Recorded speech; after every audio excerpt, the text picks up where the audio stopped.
theyeshiva.net. Good morning, everybody. I'm looking out the window, and a new snow is descending. Is descending on us here in Rockland County, New York. It is stunning, elegant, beautiful, refined, and brings me back to a very internal, innocent place. So I'm thankful to the Creator for this morning and every morning.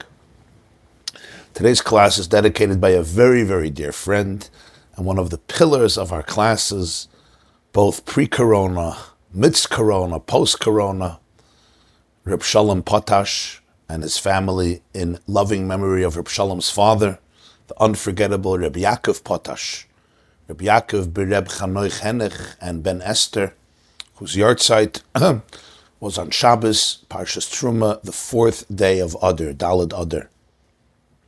Tehei Monsey B'tzar Hachayim.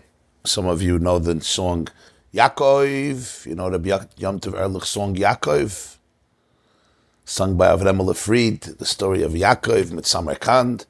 So, legend has it that this was Reb Yaakov Potash, whose yartzeit was just 2 days ago, Daled Adar. Tehei Monsey B'tzar Hachayim, and may he be a good to better for you, Reb Sholem, and your entire family, and all of your loved ones, and for all of Klal Yisrael. And thank you very much for your ongoing generosity, friendship, and partnership. We are now in the first month, the first Adar. Everybody knows that every 2-3 years in the Jewish calendar, there's a leap year. And the leap year is expressed in the fact that the last month of the year has a double aspect to it. So there's not one Adar, but there's two Adars, which gives us 60 days of Adar, including Rosh Chodesh Adar Aleph, 30 days of the first Adar, 29 days of the second Adar, which begins, of course, on the 30th day of Shvat, which is Rosh Chodesh Adar Aleph. This is one of those years when we have the two Adars, and the question, of course, is what happens with Purim, because Purim is celebrated on the 14th and 15th day of Adar, as the Megillah says. But when you have two Adars, so the first Purim is called Purim Katan. It's the small Purim. As the Mishnah says, that the difference between Adar Rishon and Adar Sheni, there's not many differences, but the difference is the halachas of Purim, the reading of the Megillah, Matanas Lavyanim, etc. We do on the second Purim. We don't do it on the first Purim. The first Purim is called Purim Katan, the small Purim. The second Purim is called Purim Gadol, the big Purim, the great Purim. And the reason for this distinction is because the second Purim and the second Adar, in a month from now, is the great Purim. It's the grand Purim with all the celebrations of Purim. The first Purim is, so to speak, celebrated in a more modest or humble fashion. It's called Purim Katan, a small Purim. What we're beginning to learning today is a Sicha by the Lubavitcher Rebbe, that the Rebbe said on Shabbos, Parshas Tetzaveh, Shushan Purim Katan. In other words, the day after Purim Katan, it's called Shushan Purim Katan, the 15th day of the first month of Adar, which is called Shushan Purim Katan, in the year Tavshin Chav Zayin and Tavshin Mem Dalet, 1967 and 1984. The first one I wasn't at, the second one I was at. First one was before my birth, but the second one, Tavshin Mem Dalet, I was present. Shabbos Tetzaveh, Shushan Purim Katan. The two Sichos were combined and published in Likkutei Sichos, volume 26, in connection with Purim Katan, page 209, and that's what you have on your source sheets. It's in Yiddish. The Rebbe would speak in Yiddish, and many of the Sichos were published in Yiddish, but of course, as usual, I will, Be'ezer Hashem, translate and try to elucidate according to my understanding. Okay, I chose this because it's connected to the time of the year, the first Adar, and next week is Purim Katan. Also, because it contains within it some extraordinary ideas, perspectives that are rich, are illuminating, and bring so much depth and perspective to our daily lives as individuals and as Klal Yisrael, the collective people of Israel. let's begin. Let's go right into it. Again, if you are on Zoom, you can open the chat on Zoom, and you have there the link to the source sheet. If you come to theyeshiva.net, you'll see Monday's class has the source sheets. We have it both on the right side of the video, open your source sheets, or below the video if you want to download your source sheet on computer, print it out, etc. Purim Katan, Aleph. Der Siyum von Shulchan Aruch Eure Chaim ist mit den Halachas und Dinim von Purim Hilchas Megillah. Und in dem letzten Simen redt sich wegen der Dinim von Yudalad v'Tesvav Adar I, which means as follows. Everybody knows that the code of Jewish law, known as the Shulchan Aruch, was authored by a man named Rabbi Yosef Karo. Rabbi Yosef Karo lived in Tzfas. Some say he came from Spain. He was from the exiles of Spain. But he lived in Tzfas, and he authored this seminal work, Shulchan Aruch, which became the code used by all of the Jewish people in all communities. He lived in the 1500s in Tzfas, and the Shulchan Aruch is divided into 4 separate sections. Eure Chaim, Yeredeya, Evna, Ezer, and Chesed Mishpat. The first section, called Eure Chaim, which means the path of life, deals with the daily schedule of a Jew. It starts off with the laws of waking up in the morning, the laws of the blessings in the morning, the laws of putting on tzitzis, the laws of putting on tefillin, the laws of saying Shema in the morning, the laws of davening. It also discusses those laws that come once a week or once in a while, like the laws of Shabbos, the laws of Pesach, the laws of Yom Tov, etc. Then you have Yeredeya, that deals with, like a lot of the laws of kashrus, different halachas, the laws of shchita, the laws of kashrus, the laws of meat and milk, the laws of salting meat, preparing meat, the laws of if non-kosher if mixes into kosher, the laws connected to all different types of foods and foods that are permissible and foods that are forbidden. There's Even HaEzer that deals with, it also deals with other general halachas like the laws of charity, the laws of respecting parents. It's not the Eure Chaim part of the daily, it affects the daily life of the Jew, but it's general, various general halachas. And then there's Even HaEzer, which deals with marriages and marriage relationships and divorces, and Chesed Mishpat, which is business law, civil relations in terms of business, partnerships and loans and custodians and theft, etc., damages. The first section, Eure Chaim, has Tov Reish Tzadik Zayin Simonim, which means 697 sections. That's a lot. That's how the Shulchan Aruch is divided. There's a siman, and within each siman, there's seifim, there's chapters, there's paragraphs. So it has 697 sections, Shulchan Aruch. It's built on the structure of a previous composition known as Tur. The 4, it's actually Parshas Tetzaveh. We have the breastplate of the Kohen Gadol that has Arba Turim. It has 4 lines of stones in the breastplate of the Kohen Gadol, the Chesed Mishpat, Arba Turim. So Rabbeinu Yaakov, the author of the Tur, he was a son of Rabbeinu Asher of the Rosh, lived in the 1300s. He wrote this great composition called Bal HaTurim, commentary on Chumash, but he also wrote the 4 Turim, the 4 lines of the 4 dimensions of halacha, Tur, Eure Chaim, Yeredeya, Even HaEzer, Chesed Mishpat. And based on his structure, the Shulchan Aruch by Rabbi Yosef Karo in the 1500s followed that same structure. So in the first section, Eure Chaim, again, we have Tov Reish Tzadik Zayin Simonim. And the end of it, it goes through all of the Yomim Tovim, right? You'll have the laws of Yom Kippur, you'll have the laws of Sukkah, you'll have the laws of Lulav, you'll have the laws of Chanukah. We're now coming closer to the end. And then the end is the laws of Megillah, which are basically all the laws of Purim, Hilchas Megillah. And when you come to the last siman, right, the laws of Megillah begin from Tov Reish Pei Vav all the way till Tov Reish Tzadik Vav. That's 11 simanim, 686 through 696. Then you come to the last one, Tov Reish Tzadik Zayin. This is the last siman in Shulchan Aruch Eure Chaim. It deals with what?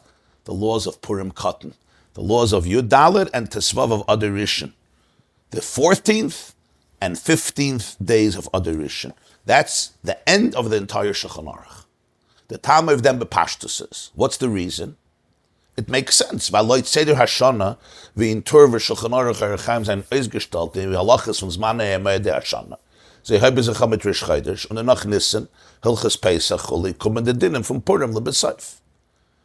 Because the Torah and the Shulchan Aruch were established, they were written according to chronology, according to the order of the year. So it starts off with Rish Chodesh, because that's the beginning of a month, any month. It continues with the laws of Nisan, which is the first month, the laws of Pesach. And so it goes down the order of the month, and Purim is the last month, Adar. So the end of Erech Hayim, as it goes through all the holidays in the order of the 12 months, beginning with Nisan, it comes to Purim at the end. Und das was the dinim von Yedalet v'tzasvav adarishon kommen besiyum hilchas Megillah noch de hilchas Purim. Afal pi, as in the Shana Mu'beres Gufas and as a kodem bisman to the hilchas Purim Shabbat Sheni, is as the farva the dinim zijn negei b'chol Shana. Nor blois in a Shana Mu'beres the far haben the dinim from Purim Kadim. I'll ask a question. The laws of the first Adar should precede the laws of the second Adar, because in a leap year, the first Adar comes before the second Adar. So if you're following the chronology of the months, why is the last simon about the first Adar? It should be the other way around. The answer is, the Rebbe says, apparently, because these laws are not relevant every year. They're only relevant on a leap year. The laws of the regular Purim are relevant every single year. Every single year you're going to have a Purim, no exception. So that's why the Shulchan Aruch first puts in and transcribes the laws of Megillah, the laws of Purim. And then the last Siman, Tafresh Sadik Zayin, 697, he also adds those laws that will be relevant some years, even though those years they will be relevant before Purim, because those are the laws that are connected to the first Adar, the 14th and 15th day of the first Adar. We can add even more. This is more lamdas. As the Prate Dinim from Yedalet v'Tesvav Adar Rishon, v'Din Tainis v'Hesped Behen. The title of the last Siman in Shulchan Aruch is that you don't say Tachna, you don't say any confessions on the 14th of the first Adar or on the 15th of the first Adar. And we're going to discuss the laws of fasting and eulogizing on those days. And the Shulchan Aruch basically discusses how on the 14th and 15th days of the first Adar, we do not say Tachna. You do not fall on your face by the confession. We don't say that Kapitel Tehillim, Yancha Hashem b'yom tzara, Kapitel Chaf of Tehillim, which we usually say. You don't make a eulogy then, and you're not allowed to fast on that day, on those days.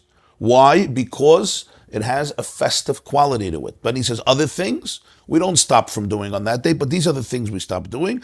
And then he brings a second opinion that on these days you are allowed to make a eulogy and you are allowed to fast. So the Shulchan Aruch itself brings an argument, but as the Ramah, Reb Moshe Isserlish, the commentator on the Shulchan Aruch, says that our minhag is like the first view in Shulchan Aruch, not to do eulogies and not to engage in fasting on the 14th and 15th of Adar. So all of these halachas and a mesuva from the mitzvahs v'dinim sheba Purim, they are all a result of the halachas of Purim, of the regular Purim. The says that the dinim v'chiyuvim from Yedalet v'ad Tesvav Adar Rishon ein neuflim al pnei. Ve'inoimnim is Mayan Hashem b'yem tzad. Vasunim behesped v'tainis sei nit verbunden mit Inyanim ha'meyuchet von die Yemei HaChodesh mitzad atzmam, nor blois als Teitzah von die Yemei HaPurim v'kiyim mitzvahs Purim sheba Adar Sheni. Und der Fahr kommen sei noch der Halachas v'dinim von Yedalet v'Tesvav Adar Stam, weil die Dinim shebesimen sei kommen als Teitzah mesuva von die Yemei HaPurim Eikre. Another reason why he put Purim Katan after Purim Gadol is because all the halachas of the 14th and 15th of the first Adar are really a consequence of the halachas of Purim. In other words, the obligations of 14 and 15 of the first Adar are not obligations that are connected to these days of the month independently. That the 14th and 15th day of the first Adar have some unique quality independently. It's a result of Purim in the second Adar, because in the second month of Adar, you have the great Purim and the great celebration of Purim. And that Purim has mitzvahs. So as a result of that, even the first Adar is also recreated. The first Adar also, even though it's not the second Adar, and it's not the main Purim, but since it's Adar, so as a result of the second Adar, the first Adar also has a festive quality to it. And therefore there's also Purim Katan. The great Purim creates a miniature Purim, a smaller Purim, a more humble Purim. So that's why in Halacha, in Shulchan Aruch, what comes first? The laws of the second Adar. And then after that, the laws of the first Adar, even though chronologically first Adar comes before the second Adar, because in thematically, they are born, they are a result, they are a consequence of the second Adar. So that's the two explanations why this comes at the end. One is because it's not every year, and one is because in thematically speaking, it's a result of the second Adar. In the footnotes, which I'm not going to get into at the moment, maybe we'll do it at the end, we'll see, he gets into a long Lumdish Talmudic discussion about this, how you define the prohibition to fast and say tachnun and eulogize in the first Adar. Is it a result of the second Adar? Is it independent? So this is, I'm just saying, it's a discussion in the footnotes, and he finishes, okay, next page, right? So this is a result of the laws of Purim, which in a leap year come out in the second Adar. Aber, this is all true. However, everything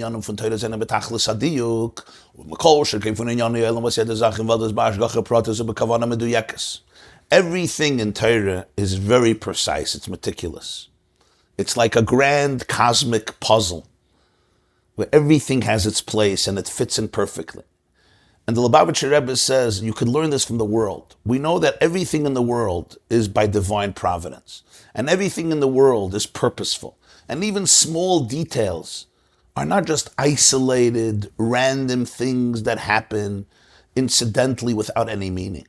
As we're always taught, and this became a fundamental teaching of the Baal Shem Tov, that even a leaf that falls off the tree and the leaf rolls for a specific span of time and ends up in a specific location, that's also by divine providence. It's also orchestrated by meaning, by a purposeful objective. And the Baal Shem Tov even taught that the way the leaf rolls, it's not just that it ends up here, even the way it happens. In other words, the processes are also by divine providence. And the Baal Shem Tov also explained that it's not just by divine providence. In other words, there is some meaning, that this meaning is indispensable to the cosmic meaning. It's not just it has some, little meaning, not very important. It's actually part of the entire grand plan. So this is true even about the world. That when you look at the world, it often seems chaotic. You look at your own life, it seems chaotic. But really, there's a larger puzzle. There's a larger jigsaw puzzle that's made up of many, many, many small pieces. And every piece has its own unique space, its own unique location, its own unique contribution. If this is true about everything in the world, the Rebbe says, certainly it's true about Torah, which is the blueprint of the world. Is move on, Astos was the dinim from Purim stehen, besiyim halachas from Chelek Erechayim. Ubehen atzman is the siyim mit halachas from Purim Katan. Yudalat v'tesvav aderishin, is es nid blois the fire, was azoi kumt es ois leiten seder azmanim von the halachas, men amuktem alamocher bizman. Oi ba'ader atzman mit zatadir chuli, ubederech memele kommen ze beseif Chelek Erechayim, nor weil in dem is euch da adiyuk v'kavana miyuchedes. In dem was the dinim hanal zijn in der siyum v'chayim von Chelek Erechayim, drikt sich heus an Inyan in dem Seder von Erechayim shala Adam, heyes is da de klal as hakel heulich acherachit. This teaches us, from this we can infer, that the fact that the laws of Purim come at the end of the entire Shulchan Aruch Erechayim. And in those laws of Purim themselves, the ultimate end is with the laws of Purim Katan, the miniature Purim, the humble Purim, the first Adar, the 14th and 15th day of the first Adar. It's not just, it happened to work out that way. They fell into that place. Why? Because since the Shulchan Aruch follows the calendar, and it follows the chronology of the months. So you start with Nisan and you end with Adar. So ultimately, that's how it came out. So Purim came out at the end. And in Adar itself, you first go with the Tadr, meaning you first go with that which is permanent every year. And then you go with that which is once in a while. So as a result, it fell out that way, that Purim is at the end of Orach Chaim, and within that itself, Purim Katan is at the end of Orach Chaim. But based on the above, we understand it didn't just fall out that way.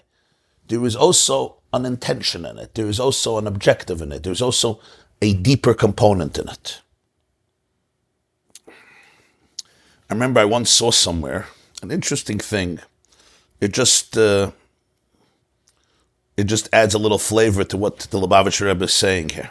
I don't remember the original source for this, but it says in Svarim that the siman, the number of the section in Shulchan Aruch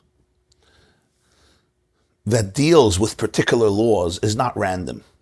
So, for example, the laws of Rosh Hashanah, the laws of Shofar begin in siman Tov Kuf Pei Vav. That's 586. The laws of Rosh Hashanah begin a few simanim earlier. In Tov Kuf Pei Aleph, 581. That's where the laws of Rosh Hashanah. But the laws of Shofar and Rosh Hashanah, blowing the ram's horn, that's Tov Kuf Pei Vav, 586. Now you guessed it. What's the numerology of 586? Shofar, right? Shofar is, Tov Kuf Pei Vav is 586. And Shofar, you have Shin and Reish is 500.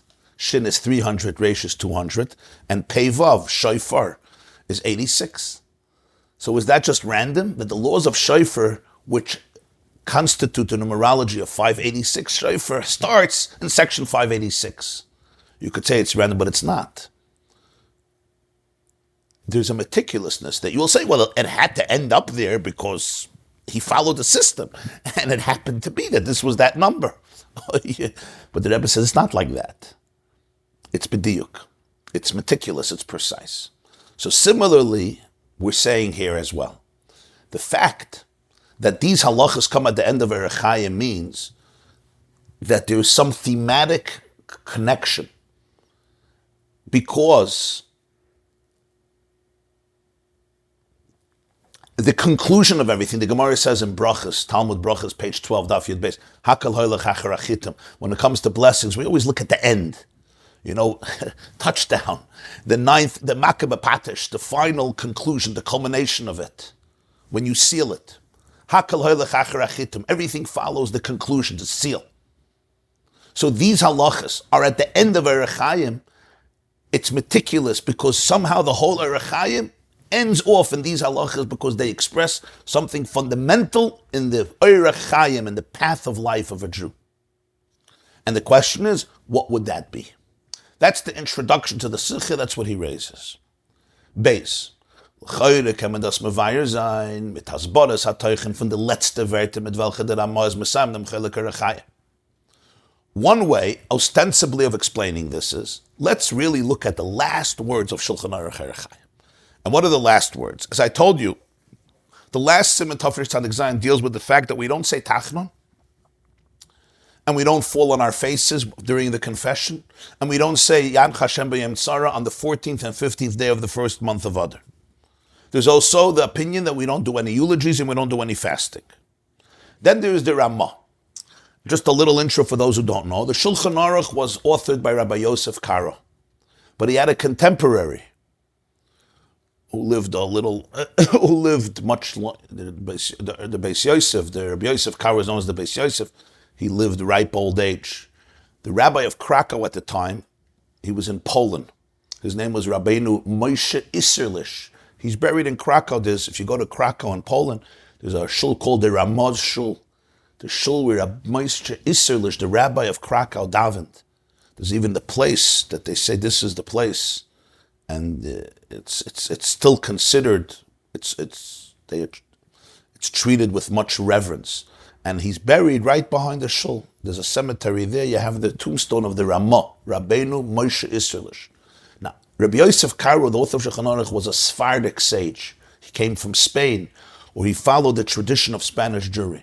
Ramah, Rabbi Moshe Isserlich, was the Ashkenazic rabbi in Krakow, from the greatest Ashkenazic leaders and rabbis of his time. He died very young. He was 42 when he died. He passed away Lag Ba'omer.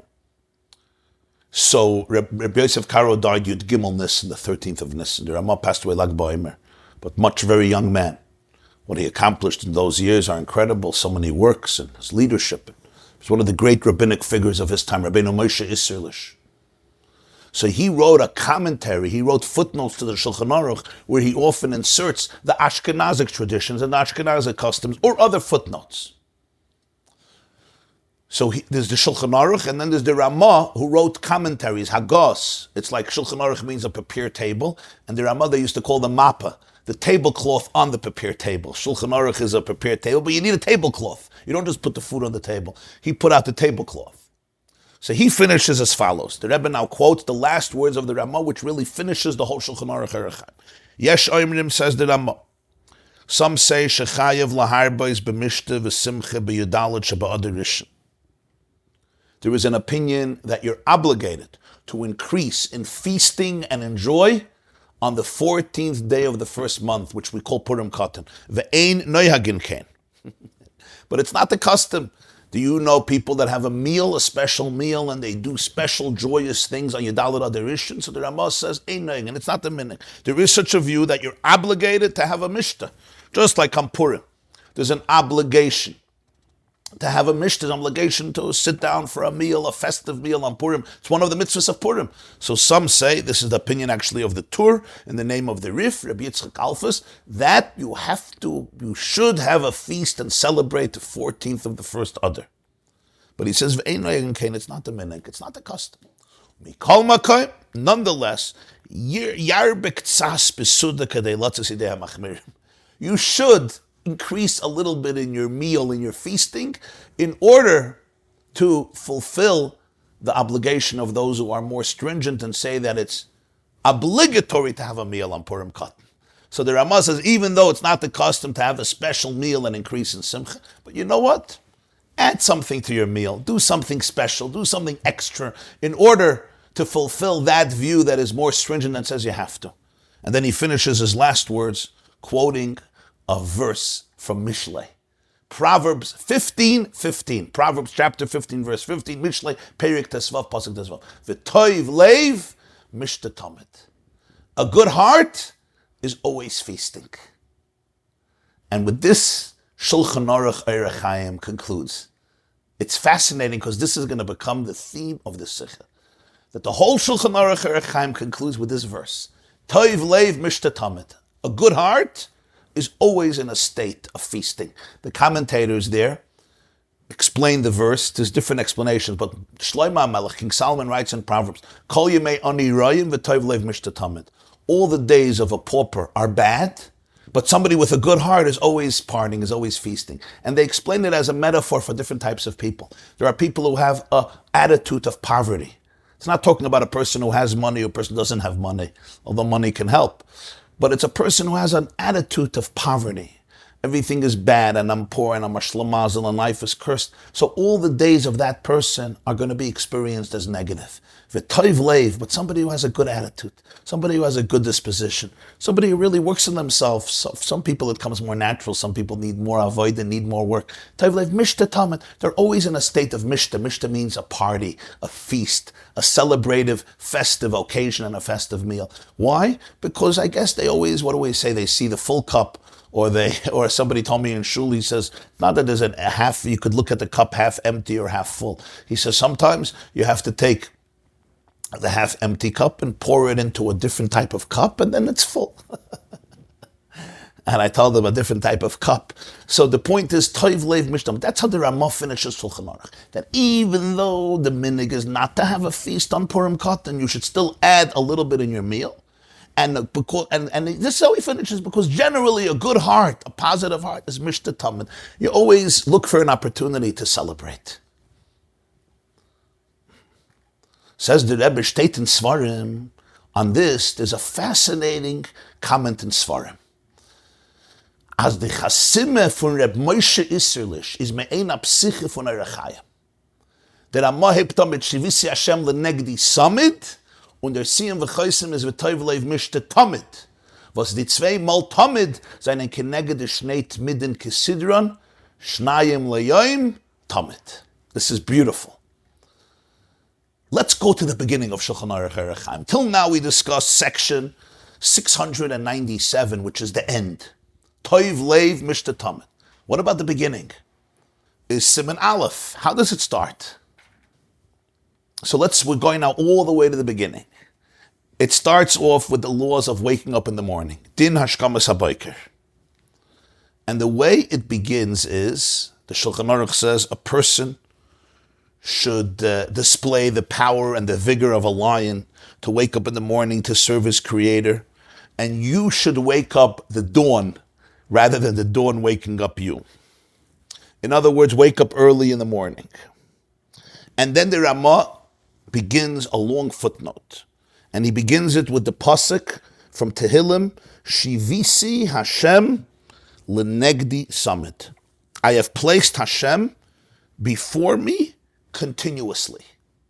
That's a pasuk in Tehillim, and the Ramah explains that this is a great principle in Torah, and all of the good people who walk before God, because when you're sitting and moving around and engaging in your affairs privately, it's very different when you're sitting and you're engaging in your affairs in the presence of the creator of the world. So when the Ramah says, when a person realizes Hashem's presence here, every single moment, there's a sense of awe and a sense of healthy respect and reverence, and you will not be embarrassed from people who mock you and laugh of you when you're serving God. One of the greatest problems is, of course, social conformity, looking for validation, looking for approval. But when you realize in whose presence you are, what matters is what is good, what is right. And he continues, even when you're in the privacy of your own life, you know, even when I'm laying in bed, who's here with me. And when I wake up, therefore, I wake up with alacrity to serve Hashem. This is the opening of Shulchan Aruch in the words of the Ramah. What's the first thing the Ramah says? Shivisi Hashem lenegdi samid. Put Hashem in front of me. I put Hashem in front of me always. So there's a fascinating insight in Svarim. The Berchei Yosef, Shari Tshuva, Nimukei Erechaim, he brings in footnote 11. And that is that the whole Shulchan Aruch Erechaim is sandwiched between two tamids. The entire Erechaim is sandwiched between Shivisi Hashem lenegdi samid and Toiv leiv mishta tamid. He begins with tamid and he ends with tamid. He begins with Shivisi Hashem lenegdi samid, I place Hashem in front of me. Tamid, always, consistently. And he ends Toiv leiv mishta tamid. A good heart is always feasting, is always celebrating. We know that in the Beis HaMikdash, they offered every day two tamids, two offerings, a lamb in the morning and a lamb in the afternoon, in the evening. The lamb in the morning opened up the service in the Beis HaMikdash. All the offerings were brought subsequent after the first lamb, and the lamb in the evening concluded all of the offerings. There was no offering brought after the second tamid. These were the tamids, the two staples, consistent daily staples that were brought in the Mishkan and the Beis HaMikdash every single day, 7 days a week, 365 days a year, Shabbos, Yom Tov, Yom Kippur, Rosh Hashanah, Purim Katan, Purim Gadol. Every day you had these two consistent offerings, even if there were not other offerings. Not every day did people bring offerings, not every day were there special offerings, but this Sunday through Shabbos, two tmidim. This defined the opening and the ending. So these Svarim say this was the Ramah's intention. The Ramah began and concluded the Erechaim with these two tamids. He starts off Shivisi Hashem lenegdi samid. He ends with Toiv leiv mishta tamid, and they parallel. They reflect the two tmidim, the two daily tmidim. Shnayim layoim oila samid. You brought every day a carbon tamid, and it's called tamid. Tamid means it's always, it's perpetual, it's consistent. You never stop. So Erechaim, which is the daily life of the Jew, also has two tmidim. The first one is Hashem is always before me. Hashem is always with me. God is always holding my hand. That's the first tamid. That's the first consistent foundation that opens up Shulchan Aruch Erechaim. And what's the second tamid? Toiv leiv mishta tamid. Learn how to celebrate. Learn how to feast. A good heart always celebrates. That's the last tamid. That's the ending. What does this mean? Einer from the Biyurim Bazah. One of the explanations. The Chelik Erechaim besteht for the mitzvahs v'dinim was the Adam of Mekayim sein Tag täglich ubemeshach kol hayom. Meis kumen mishnasi baboker ad zman shchivase balayla und for the dinim and mitzvahs b'meshach yimei Hashanah kula al seder Hashanah.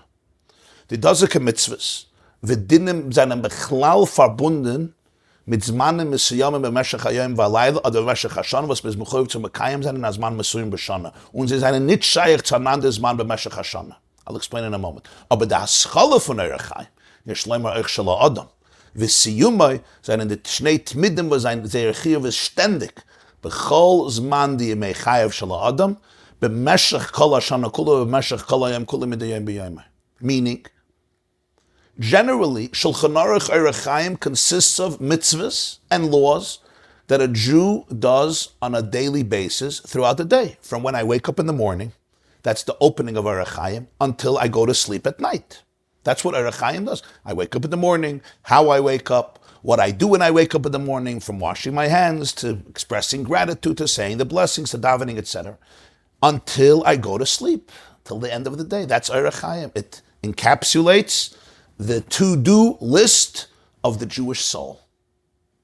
But also, it includes the laws that are relevant throughout the days of the year, according to the order of the year. So Orach Chaim is both. First of all, it captures the daily schedule of a Jew every day, but then also the daily schedule of the Jew based on different times of the year. My schedule on Pesach is not my schedule on Shabbos. My schedule on Sukkot is not my schedule on a regular Monday. Now, all of these mitzvahs and laws are usually connected with certain times of the day and the night. I'm not waking up every moment of the day.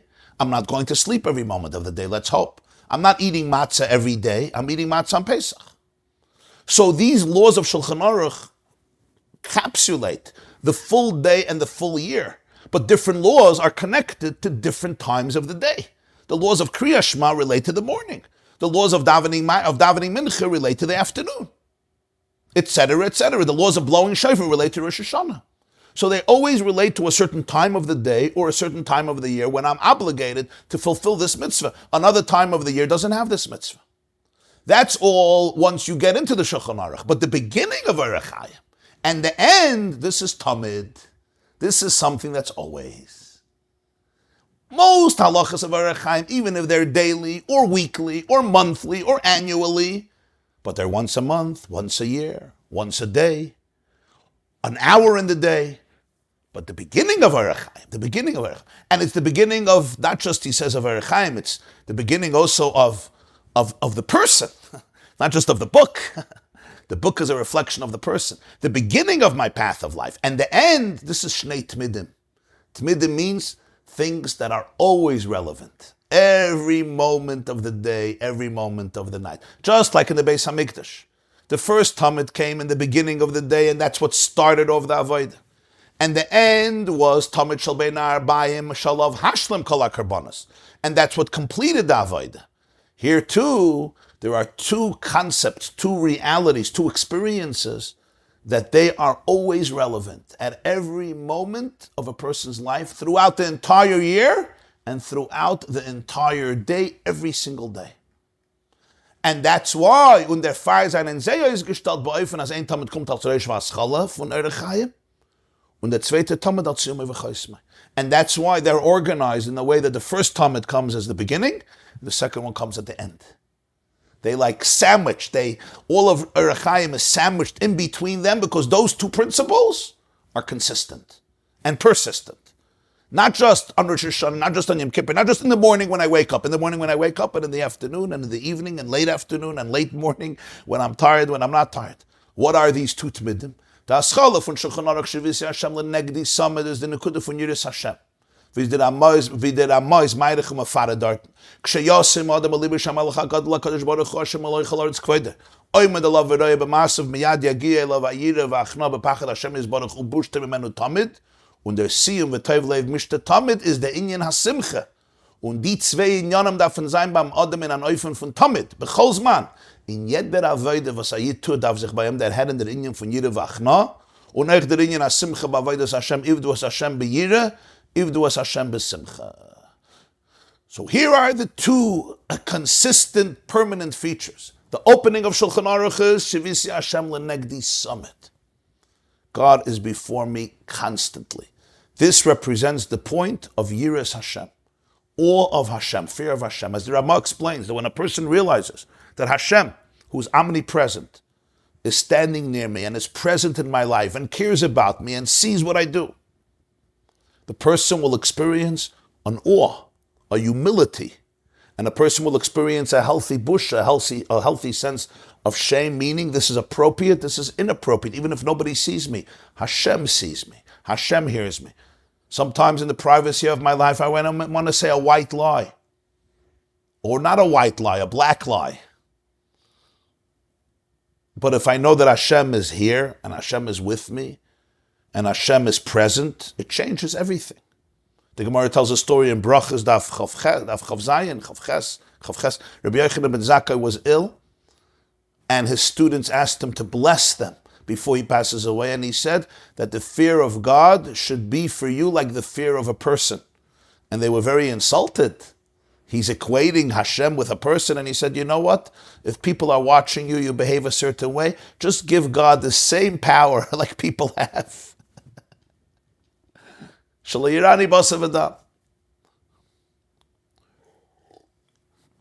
When I was a child, this was, I think, Tavshin Mem Beis, 1982.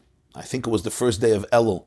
So the Lubavitcher Rebbe would often conduct rallies, kinusim, with Yiddish kinderlach, with children, a few times a year, and sometimes very often, sometimes once a month or every few months. And it was a very powerful experience because the shul would empty out from adults because there was not enough place for everybody. Only the children were there from the different schools that came, sometimes from camps, depends what season of the year, but from quite a few yeshivas. So it was, the whole shul was packed with children. You can have 500 children or 1,000 children or even a few thousand children. The Rebbe would daven mincha with the children, and then after mincha, he would speak to the children. Usually short talks, 10 minutes, 20 minutes, 5 minutes, 15 minutes. And somebody would translate, Rabbi JJ Hecht would translate into English, for those who didn't understand Yiddish, and then he would give another talk and a third talk, and then he would give dimes to all the children, one to keep for themselves, and one to give for tzedakah. He usually would give 2 dimes. So it was always a very moving and powerful experience. And the Rebbe would speak to children in a language that's relevant to children. So it was really very, you'd learn a tremendous amount from it. So he would speak to children in a very, you saw how he took them very seriously. And he spoke to children in a very serious way. Like you saw, we talk about the fact that, children have a whole inner world going on. They're not just external machines that respond to pressure. And you saw the Rebbe spoke to children not like he spoke to adults, because they're not adults, but he spoke to them with the same seriousness and a certain maturity with which he speaks to adults. He took their world very seriously, and he would explain things and get passionate. It was incredible talks that he gave to children over the years. So growing up, I was by many of them, maybe all of them or most of them. Not all of them, but most of them. So there was once, I think it was Rosh Chodesh Elul Tavshin Mem Beis, I have to look it up. It was 1982 in the summer. The Rebbe spoke about a child who comes down in the morning or comes out of his bedroom and there's a Danish. He used the word Danish on the table. And the child is afraid that if he doesn't get it first, his brother or his sister are going to eat the Danish. So when his father asks him if he washed Negelwasser already, after he woke up, the Rebbe says, he says to himself, let me lie. I'll tell him that I washed Negelwasser, and then I'll take the Danish, and then I'll wash Negelwasser afterwards. So the Rebbe spoke about this, and he expressed himself in Yiddish. He says, when you recall that Hashem is present, so the child thinks to himself, wie kannst du sagen, aligen dem Ebersten in Panamarein? How can you lie in God's face? How could you look at God and just say a lie straight to his face? How could you?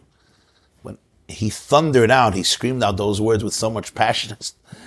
Wie kannst du sagen dem Ebersten liegen in Panamarein? How do you lie into God's face? How dare you? How dare you? Do you lack complete sensitivity? You think Hashem doesn't know? So this is what the Ramah brings out, is the opening of Shulchan Aruch. Shivisi Hashem l'negli saman. So the Rebbe says this is not relevant to 1 hour in the day. It's not relevant to when I wake up or when I go to sleep or in the afternoon. This is every single day, all day, and every single day of the year, all year. That's the beginning.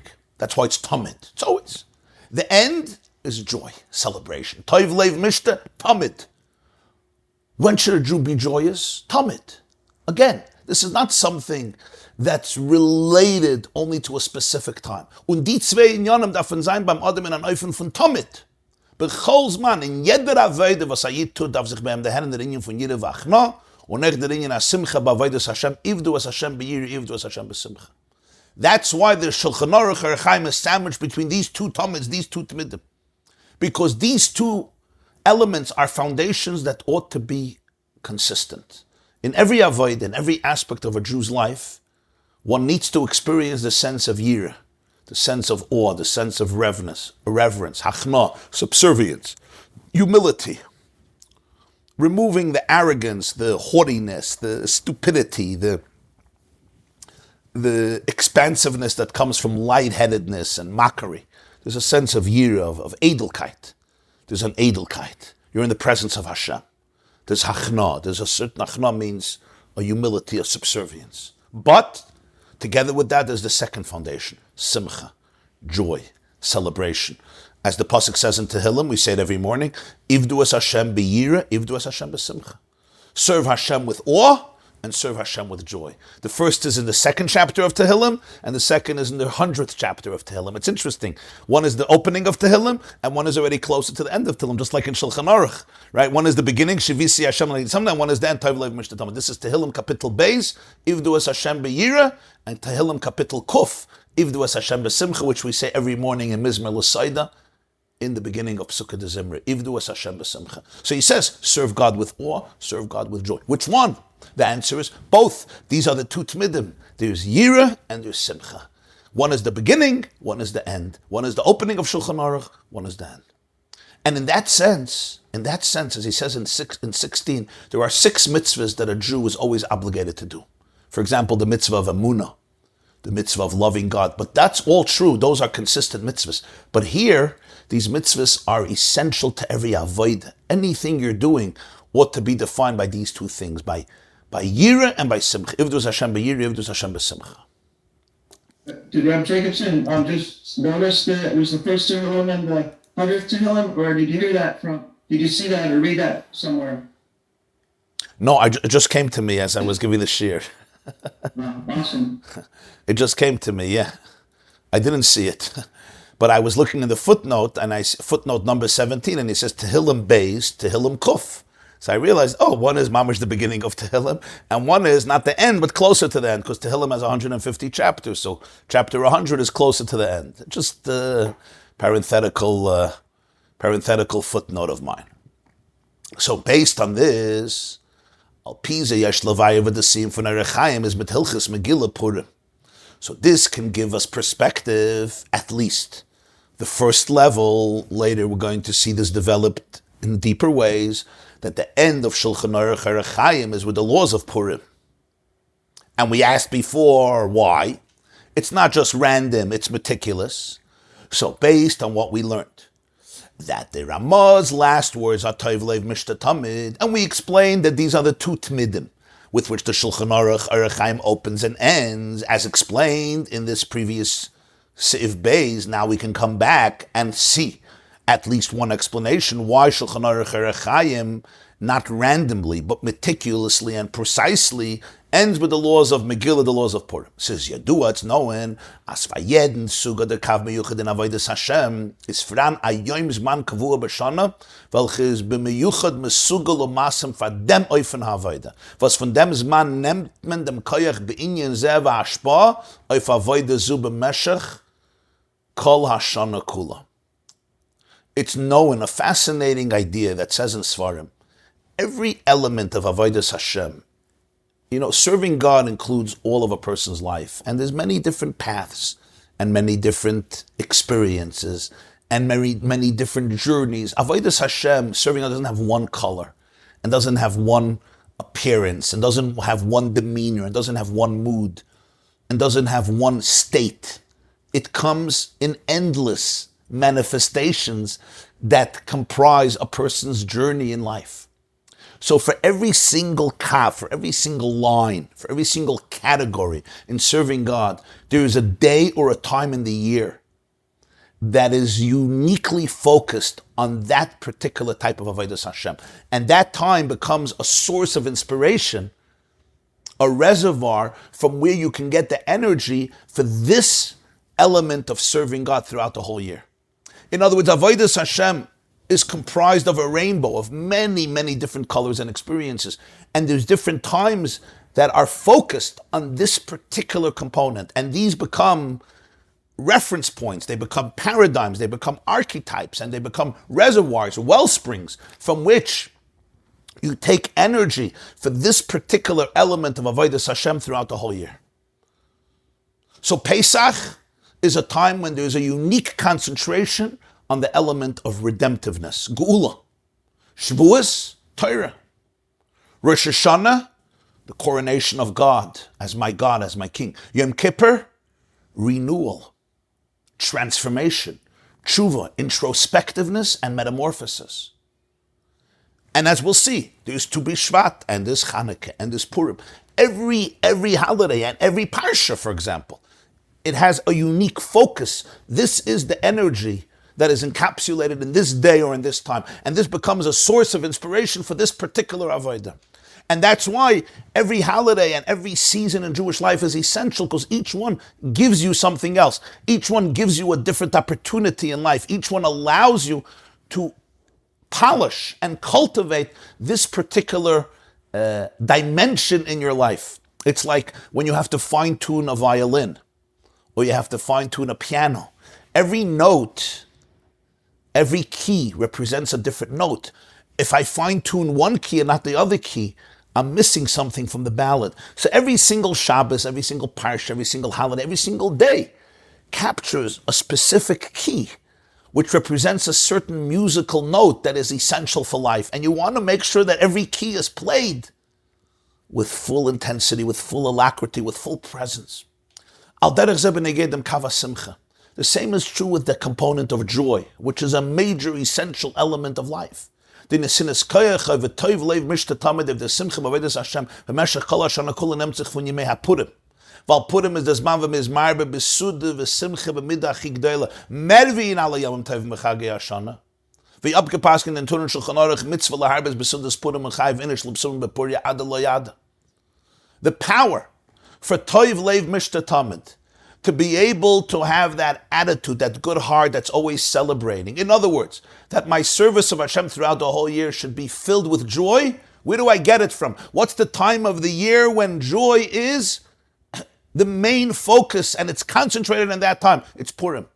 Because Purim is the holiday that was chosen as the time when we increase in feasting and joy in the greatest measure, even more than all of the other holidays, like it says in Torah and in Shulchan Aruch, in Siman Tafresh Tzaddik Hey, section 695, that there's a mitzvah to increase in the meal of Purim, and as we know, the person is obligated to even become tipsy and inebriated on Purim, until I don't know the difference between curses Haman and blessed is Mardechai, as the Gemara says in Megillah, and it's brought in Shulchan Aruch. So Purim has an element of Simcha even more than all the holidays, which also have the mitzvah of Simcha. So Purim has that power to bequeath its joy throughout the year, so that all the year could be Toiv Leiv Mishta Tamid. I can have that attitude of celebration and feasting. Now, there's an obvious question. Says Nitkin, Siddel Amavur Bekam Mekam as Chagas Sukkos. Zman Simcha Seinu is the makar of Simcha al Kol Hashana Kula. Uki Yadua as the Inyanim Klolim Bavodas Hashem Netmen dem Koyach of Zeif and dem Chodesh HaKlali Chodesh Tishrei. Rosh Hashanah, das Mann von Tamlichuni Aleichem is the makar of welchem Hashem Yerushalayim auf den ganzen Jahr. Yom Kippur auf Yina Tshuva. Sukkos Shminetzah Simcha Steh das Mann Simcha Seinu. Netmen dem Koyach as alle Sachen von Teiro Mitzvah Meshach Hashanah Zomentan mit Simcha. Ukemirum is in Rambam as the Inyan von Simcha Shal Mitzvah. Ha-Simcha she-yismach adam basiyas ha-mitzvah avodah g'doili. Kumt al tzamshach von the Simcha yiseda was a-gevem ha-mikdash b'chag ha-Sukkos. You can ask a very obvious question. It says in Svarim in many places that Sukkos is called Zman Simcha Seinu, the time of our joy. That is the source of Simcha for the whole year.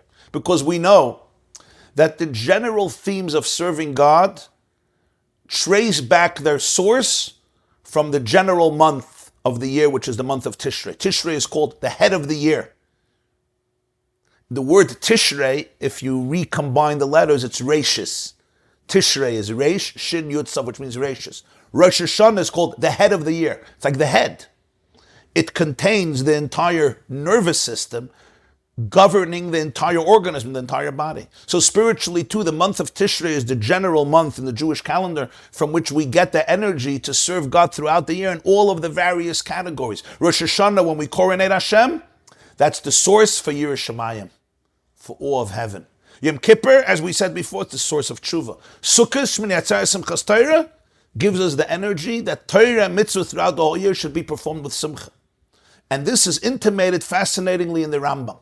In the Rambam, in Hilchas Lulav, in the Mishnah Torah of the Rambam, as he says in 26, Rambam, the end of Hilchas Lulav, the Rambam talks about the joy of Simchas Beis HaShe'eva, that on Sukkot there was a special, excessive joy in the Beis HaMikdash on Sukkot. And as a continuation of that, the Rambam says, the joy that a person celebrates when he or she does a mitzvah, and when he or she serves God, is an avodah gdoila. It's a tremendous cornerstone in Yiddishkeit. And the Rambam says that people who are too self-conscious to be joyous, they're very reserved, they're very uptight. The Rambam says this is a path of sin and foolishness, because there's no glory and there's no dignity like celebrating excessively in the presence of Hashem. And he brings the famous story of David HaMelech, that when the Aron was coming back to the Jewish people, David mefazes and mecharke b'chalois, David was swaying and jumping and dancing with all of his vigor and power, and his wife, the daughter of Shaul Michal, chastised him. She said, you're emerging as a maidservant, so lightheaded, you're humiliating yourself. And David responds and he says, I would do it even more. So this is what the Rambam says, how a person has to celebrate life and the service of Hashem in life. So the Rambam says this as a continuation to the celebration of Sukkot. Why? Because now we understand the Rambam is intimating something, that the source of Simcha a whole year in every mitzvah comes from Sukkot. And yet we said earlier, it comes from Purim.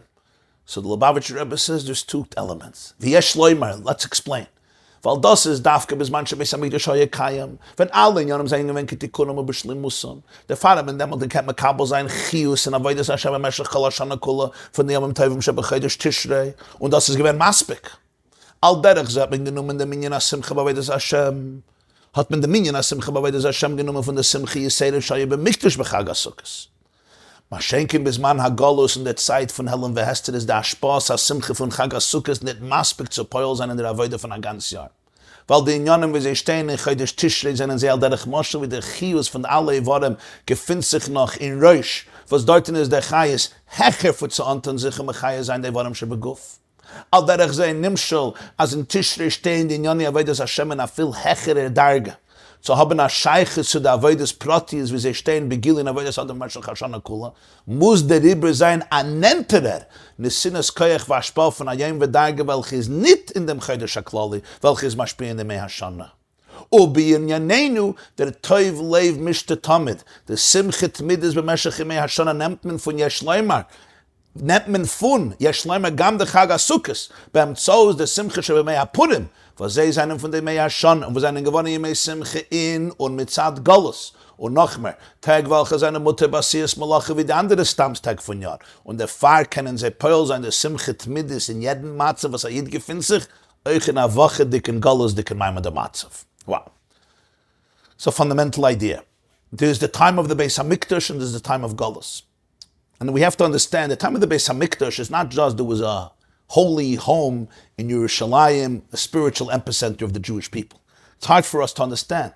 But when the Beis HaMikdash existed, there was a certain consciousness that was available in the world. Even though life was not perfect, you could read the Tanakh about the time of the first Beis HaMikdash. And you could read various history sources about the time of the second Beis HaMikdash. There were some very serious challenges, although there were moments and periods that were extremely elevated and sublime. But it's hard for us to understand that even the difficult moments in the time of the Beis HaMikdash, and some of them were very difficult, there was a certain consciousness that was available in the world. And that's why it's explained in Svarim, in the time of the first Beis HaMikdash, there was so much idolatry. Why was there so much idolatry? Because people, the need for God was immediate. It was intimate. But to have a relationship with the authentic God, you had to work on yourself. So they found all of these types of substitutes, which were the pagan gods. But those pagan gods gave people some form of spiritual fulfillment. And they had all of these orgies and all of these experiences of ecstasy around these pagan gods. But there was a need to find meaning, to find a divine purpose. Either it could be false or it could be authentic. Because to receive from Kedusha, you have to refine yourself. They weren't ready for that. But that's why idolatry in the first Beis HaMikdash was such a powerful force, which is hard for us to understand. What is idolatry? Idolatry is attributing too much significance to matter. A statue suddenly becomes a deity. A stone becomes a deity. A force of nature becomes a deity. It's going overboard and seeing in the matter spirituality, but to a degree where this spirituality is so deep that this statue is now a god, which is, of course, idolatry. Later in history, the challenge would be the opposite. It's having the difficulty to perceive spirituality anywhere, to even see beyond the matter. But in the first Beis HaMikdash, the challenge was that matter became God, and there was no boundary. But generally speaking, the idea is that when the Beis HaMikdash stood, there was a certain energy in the world. And the Rebbe says you could receive your chayas, your life in avodas Hashem from the whole year, from the holidays in Tishrei, and that was enough, including simcha from Sukkot. In galus and exile, there's much more concealment. So the flow of simcha from Sukkot is insufficient to affect the whole year. Especially that now we don't even have that simcha of Simchas Beis HaSheva like they had in the Beis HaMikdash on Sukkot. And the example for this is, Tishrei is the month of the head, Rosh Hashanah Reishis. All of our limbs, all of our organs begin in the head. The head, the brain, contains every single component of the organism. There's nothing that happens, even in a nail, that doesn't first happen in the brain. The brain is the central nervous system that contains and encompasses the entire body. But the way the energy is in the brain, it's still much more sublime. It's elevated. It's more transcendent. That's why just having a head won't keep you alive. We need a head. Without the brain, there's no life. Person, God forbids, his brain is lifeless. There can't be life. But then the energy has to flow down through the stem of the brain into every limb and every organ. In Tishrei, Avodas Hashem is in a head level. It's on a brain level. The service of God in Tishrei is connected to the Rosh. And over there, the energy is far greater and deeper and more intense to be able to manifest itself within the limbs of the body. So in the time of the Beis HaMikdash, the experience of joy, the experience of godliness, the experience of spirituality was much more in the atmosphere. It can permeate the body and permeate the person's experience in a more direct way. So therefore, Tishrei was enough. Sukkot was enough. Sukkot becomes the source of joy for the whole year because the whole year's avodah is in a much higher space. So it's closer to the head. But in a time of galus, we have to work on experiencing the joy in every fiber of our being. We have to work through. Sometimes, you see this a lot today. Sometimes when certain things didn't have to be spoken about because they were just organic, they were just natural. They were communicated through the chicken soup in a house. Sometimes you don't have to figure things out. You don't have to work them through because you're sometimes in an atmosphere where things are just flowing. In the time of the Beis HaMikdash, the atmosphere was such that things were just flowing. So Tishrei was enough. The fact that this energy was in the head was enough to infuse all of the limbs, the entire body, the whole year, which is like limbs of the body, from the head. But in a time of galus, there's much more blockages. He says there's concealment. And when there's blockages, I need to clear up those blockages. I need to be able to work on myself to become a conduit. If you don't have blockages, you don't have blockages. But galus is a time of blockages. So you don't have to feel bad and kill yourself, but I have to realize that things don't always come just organic and naturally.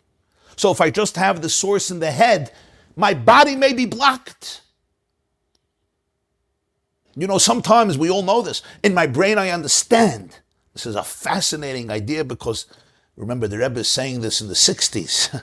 And today, I go here again. I go back to this place because it's always fascinating for me. Today, we know that this is so important in healing. Sometimes something is in my brain and I got it. I understand it. I should be doing this. I should be reacting this way. I shouldn't be reacting this way. I shouldn't be doing this. Doesn't help. Because the path from my head to my body is stuck. There's a blockage. The young people in the 60s, that awareness was also happening. That's what was happening. Yes. Young people in the 60s. Yes. And the union are catching up now. Yeah. So the Rebbe says it's all there, but it's in the head. But the body keeps the score. We need to have the simcha in the body, in the limbs of the body, the limbs and the organs. In other words, the highway from the brain to the heart is a very short highway. It's 12 inches, 13 inches. But that highway has the most traffic in the world. The highway to travel. You think the Palisades gets back? You think the Palisades and the George Washington Bridge and the FDR and the I-95 get busy and hectic? You get into the highway between the brain and the heart and the chest and the torso and the back and the neck and all the aspects of the body. We have our chiropractors with us. So we know the challenge of getting the chiyus, getting that flow seamlessly. So there was in the time of the Beis HaMikdash, when there was an openness in the world, so the holidays of Tishrei are sufficient to infuse the whole year, which is like the whole organism, with that life and with that joy. In a time of gullahs, there's more blockages. So even when when the head is in a great place, and sometimes people say, I know this with myself and others, I understand that this is what I should do. I understand that your brain has the right messages. That's not the issue. The issue is that there's a stuckness. There's a stuckness, and I have to honor that. I have to be aware of the sensations, of the experiences in my guf. And here there can be a blockage. And the fact that the head is inspired and uplifted and sublimated and joyous is not enough to be able to infuse me with it, because it remains abstract and it doesn't translate viscerally into my kishkas, into my guts, into my gut, into my intestines, into my kidneys, into my physical heart, and into my physical body. It remains intellectual. It remains sublime. It remains transcendent, which is wonderful. So now to tell this person, you have to learn more information. It's always good to learn more information, but that's not fixing the problem. Your issue is not information. You have all the information. You have the information. I don't need the information, I need the inspiration. Tell you a great story. I have a friend, his name is Rabbi YY Winner. Rabbi YY Winner is the mashpia of the yeshiva in Melbourne, Australia. And when he was a yeshiva student, he was sent to the Soviet Union in the 1980s to go bring Jewish books and Jewish items, tefillin and talesim and sidurim and svarim, to Jews in Russia who were stuck and trapped behind the Iron Curtain. There was an underground network of Hasidim that lasted for 70 years from the onset of the Bolshevik Revolution. And they had ongoing study sessions, shiurim and Shabbos and Yom Tif and minyanim and chadarim and schools. And they would get together and fabring, but all underground in different cities throughout the Soviet Union. So Rabbi Winner, Reb Yaakov Winner, he was a bacher. He came and he was invited to one of these underground gatherings. And they asked him to speak. And he was an American boy, and an innocent American boy. So he's talking to all these Jews in Russia. What does he talk about? He talks about how a Jew is always connected to Hashem, and the need for commitment and passion and mesiras nefesh and dedication. he's, so to speak, trying to inspire them. And at some point he says, an elderly chassid who's been around the block and has been to the gulag and back, looks at him and says in English, with a real Russian accent, he says, young man, we don't need inspiration, we need information. The Jews in the Soviet Union, we don't need the inspiration. We're living this day in, day out. We're not American, spoiled Jews who have everything. We need information, right? But here it's the opposite. I have the information. We need inspiration. We don't need information. My head got the information, but my body needs to be opened up. So the Rebbe says, so you need something closer to your body. You need something closer, something more intimate, something more relevant. Not something coming from the big month, from the collective month, from the brainy month. You need something closer. It says, Toiv Leiv Mishta Tamid, the ability in Galus to experience continuous joy, continuous feasting. This we take from Purim. And even Sukkot today needs Purim. Even Sukkot, the joy of Sukkot today, needs the help of Purim. Because Purim is not from the month of Tishrei. Purim comes from the regular day of the year. And Purim was created in exile. Purim wasn't created in biblical times in the desert by Har Sinai. Purim was created in Persia in a time of Galus after the destruction of the first Beis HaMikdash.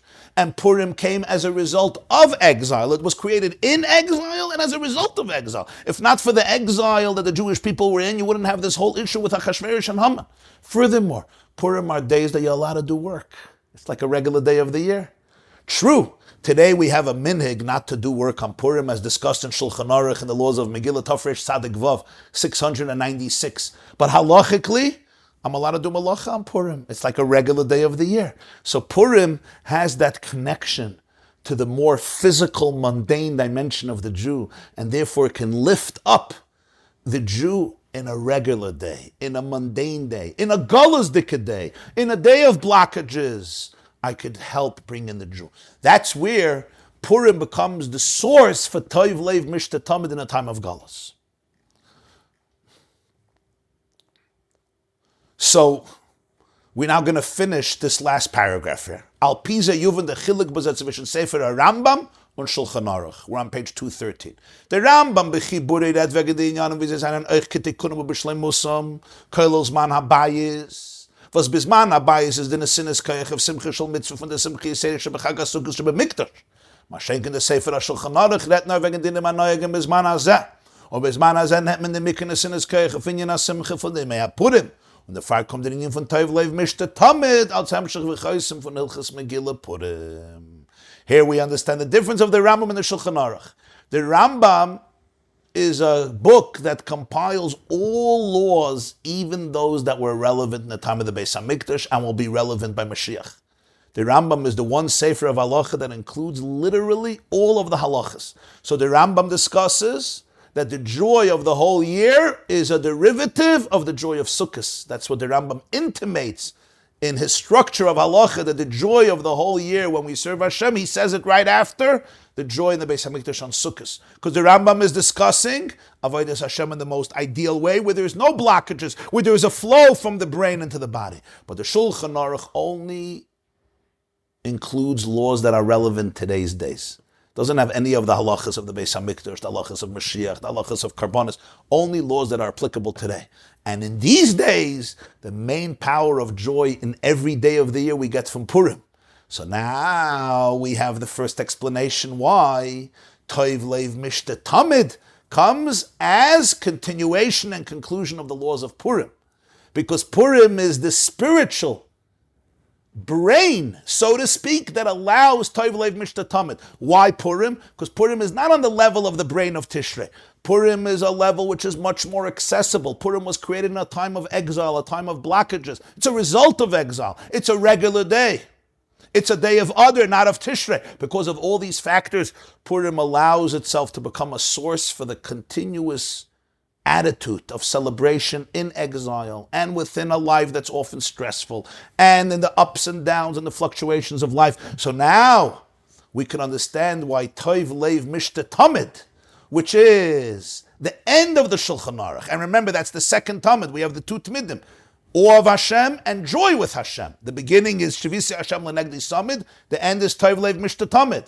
So how does that end? After the laws of Purim, because Purim is the holiday that is the source, it's the wellspring, it's the paradigm, it's the treasure chest from which we draw out that capacity to be able to infuse Tamid all of the days and nights of our life, as mundane and as simple as they are, or as elevated and aloof as they are, or as stressful, as difficult as they are.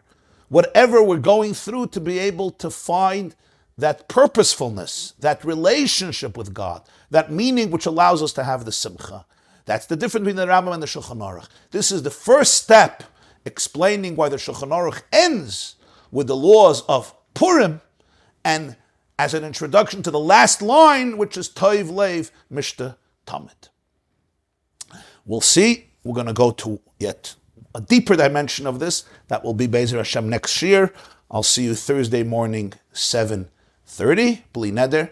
And of course, tomorrow, Tuesday, we have our women's class at 12:45 p.m., 10324 Shea Road, if you're coming in person, or live streamed here on the yeshiva.net. Let me take a few questions, if there are. One question. Go ask. Inspiration. Yes. That's only the information, or the inspiration. How we can boost her? How we can boost this inspiration? Yeah. Right, so... There's a formula to boost it. Right, so... I think we need to take time every single morning. We need to take time to really connect on a physical level. This is as a preparation for davening, or before or after, to do some meditation, to really ground yourself, to experience, to let go. It says in Shulchan Aruch, in Siman Tzadik Hey, Tzadik Ches, before davening, we need a meditation to let go of all the stress and the distractions in our brain. People think meditation was invented by some non-Jews. In Shulchan Aruch, it says every morning before davening, I need to clear my mind. So I think all of us need to take some time in the morning where we can center ourselves, focus on ourselves, and really just allow our bodies and our souls to open up and become conduits of the divine energy and the divine presence. I think that's a beginning, to take every morning a few minutes to engage in this type of silent, tranquil connectivity and relationship. And when you daven, to take maybe one or few paragraphs and really focus on the words in a very sincere way. That's one thing that I would suggest. Beautiful question. Yes. Jacobson. Yes, ask. I born in Adar I.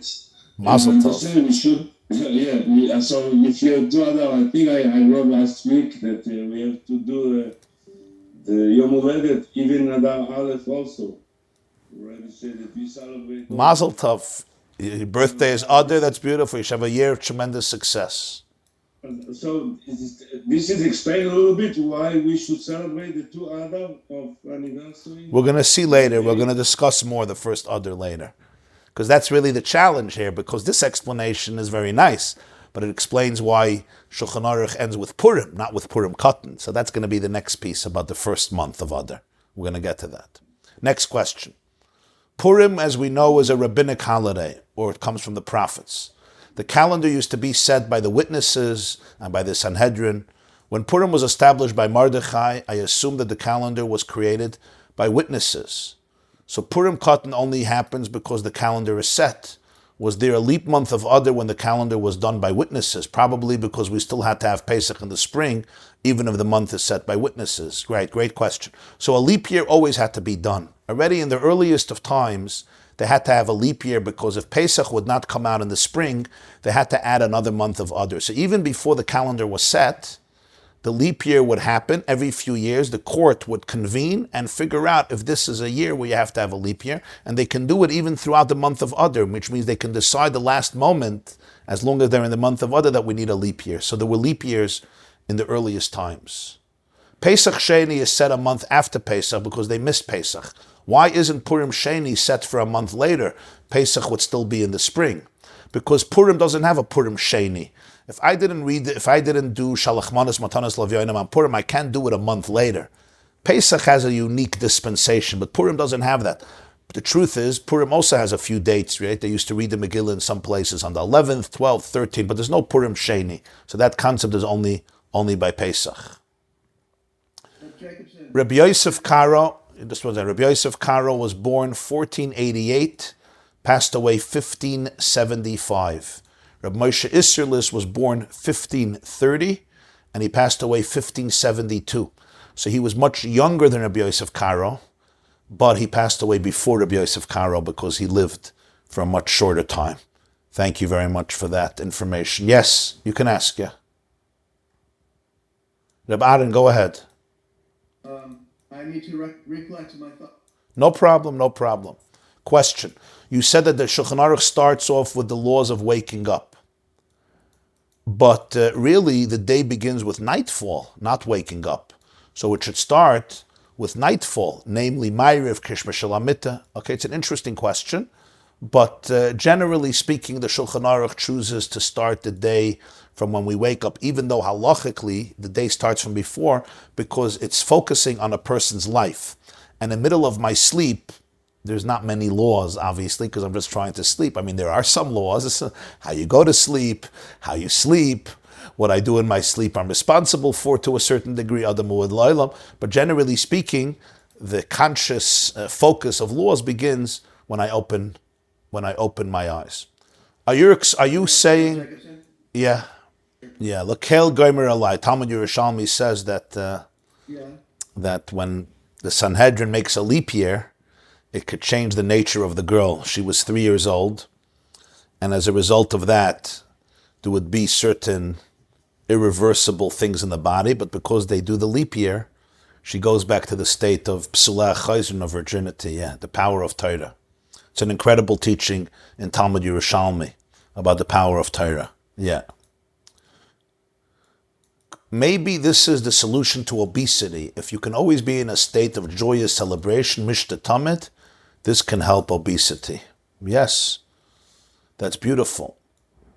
The principle of having Hashem before me, I understood, is not only for the mornings. That's true, it's for always. So why is it mentioned in the opening? It seems like it's in the morning. No, that's his point. His point is that it's the opening of Shulchan Aruch because it's the foundation, it's the prerequisite, it's the prefix that includes the... Look at the Shulchan Aruch Orach Chaim as a book, right? This is the prefix, not the prefix, what is it called? The prologue, the introduction, the yisoid that comes as a foundation, that is Shivisi Hashem L'Negdi Summit.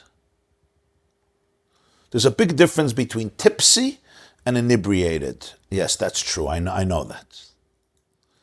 The reason I said that is because a person has to know themselves. Sometimes when people drink, if they become wild, or they're prone to alcoholism, or they become a sugar, or they do hazardous things, then they're not allowed to drink because it's damaging. You know, it could literally destroys people when drinking becomes part of their pattern. If somebody is a worked out person and a refined person, and once a year on Purim, they drink Adar I, then good things are going to come out. Chevre, toiv leiv mishta tamid. Somebody writes a story on the yeshiva.net in the comments. Somebody says a story that he's quoting from a sefer called Noyam Amorim. So he asks the question that somebody asked, why didn't the author of Shulchan Aruch begin with the night before? Just like the Torah begins, Vayi Erev, Vayi Voker Yom Echad, and the Mishnah is also, Me'emas HaKar Neshma Ba'arvis. The Mishnah starts with Shema at night. And also, the Ramah, when he opens his Shulchan Aruch, he adds that when you go to sleep, you should know in whose presence you're going to sleep. If the Shulchan Aruch decided to start with the morning, why does the Ramah go back to the night? So he says as follows, very interesting, that the Mechaber of the Shulchan Aruch starts off his first words, you have to wake up in the morning to serve God with the strength of a lion. But how could you wake up like a lion? As they used to say, if you went to sleep like a donkey, how could you wake up like a lion? If you went to sleep like a dog, you can't wake up like a lion. So the Ramah says, ooh, you want to wake up like a lion? Make sure you go to sleep and you know in whose presence you're sleeping. If you go to sleep like a lion, like a Jewish lion, then you'll be able to wake up like a lion. So really, the author of Shulchan Aruch wasn't only talking about the morning, he was also talking about the night, because to wake up a certain way, you have to go to sleep a certain way. Very nice incident. He tells a story that there was once a Jew, Reb Yudala, and he went to Lublin to get to know the mashgiach of Yeshivas Chachmei Lublin, Reb Shimon Zelechaver. And when he came to Lublin, they told him that the mashgiach already went home. So he went to the yeshiva and he stayed there. Around 11 o'clock at night, he sees that the yeshiva is full of action. There's a lot going on. The boys went out, they washed their hands, they put on gartlach, they put on their belts, their gartel, they put on a hat, and they started to read Kriya Shema Shalamita with a lot of passion. It almost looked like it was Yom Kippur. When Rabbi Yehuda saw this, he took his bags and he went to the train to go home. They asked him, why are you going? You wanted to meet Reb Shimon, stay here for the night and tomorrow you'll meet him. So he says, I already know who he is, because I wanted to see what is his power. But when I see how his students are reading Kriya Shema at night, I see already his impact. I don't have to meet him. I don't have to meet him. I see the students, I already see him. In other words, he taught them not only how to wake up, but also how to go to sleep, because the way you go to sleep is the way you wake up. And we all know that, you wake up a certain way.